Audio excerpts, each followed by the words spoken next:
Hello everyone and welcome to my video on practical applications of simultaneous equations.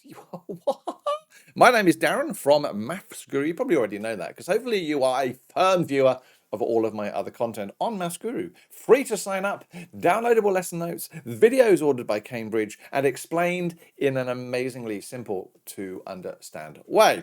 Before I go any further, can you do me a favor and subscribe to my YouTube channel? I know it's needy, but in you subscribing, it goes, dude, I watched your video, it was helpful. And actually tell your mates, tell your teachers that this stuff is actually helping you. That would be greatly appreciated. If not, oh, well, I don't know, what can I do? Learning objectives to solve practical problems using simultaneous equations. Now, in the video I've just recorded, previous video on Maths Guru, we talked about the idea of what simultaneous equations were. And basically, they're just two straight lines on a set of axes that cross. All right, now in this situation there, that thing there, that point is called a solution. All right, it's a point of intersection, it's a solution. For some reason, sometimes we want to know for two functions where they meet, because it could mean for profit and loss and all that type of stuff that it's really useful to us. So trying to find out that solution is really important. In the previous video, we might have written that solution as, oh, I don't know, -1, 3. If they wanted the point of intersection, we might have written x equals -1 and y equals 3 if they asked me to solve it, because the language is important. But we don't always have x and y's. Sometimes we might have things like, oh, I don't know, age and height. Practical applications, real graphs with real things on it. So in which case, we wouldn't in that situation say x equals -1 and y equals 3. We'd say, well, the x-axis is age. So in that situation, we'd say, well, when the age was equal to -1, my height would equal 3. Now, that doesn't make any sense because how can I have an age of -1? I should have chosen a much more sensible example.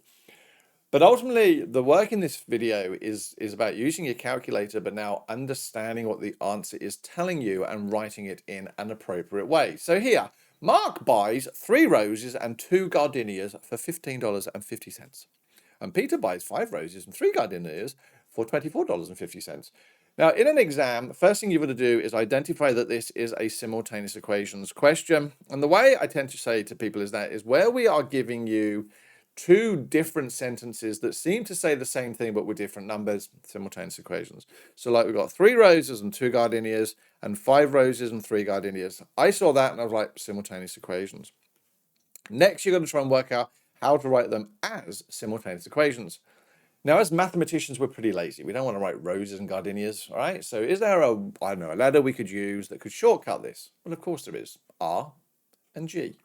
So we could say, for example, that Mark, 3 roses and, which is a plus, 2 gardenias cost him $15.50. Now, believe it or not, we're halfway there because that's equation number 1. And in an exam, certainly if I was marking it, I'd probably give you 1 mark for writing that down because you've decoded the question. You might not be able to go any further, but you've decoded that. Where would we get the second equation? Because we always need 2 equations for simultaneous equations, always. Well, they gave me a second sentence. I don't care his name's Peter. We know that 5 roses and 3 gardenias were $24.50. And believe it or not, I've got 2 equations in 2 unknowns. I can fire up my calculator and I can solve those like that. Now I'm going to get rid of, that's the work from last lesson.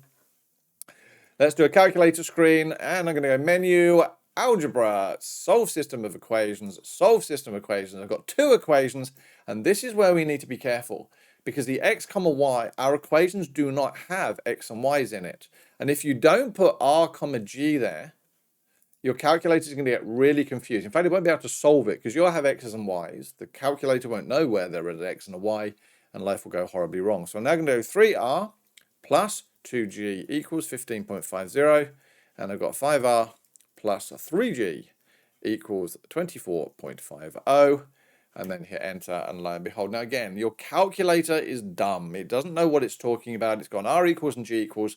We know that r is because the question is very clear. How much does each type of flower cost? So you have got to put down, so therefore my rose costs $2.50. I wouldn't put 2.5. Doesn't make any sense. All right, and a gardenia. We've even spelled it in the question, so there's no reason why you should spell it incorrectly. Costs $4. There we go. So that's a practical application of a simultaneous equation. It's about reading the information. Ian bought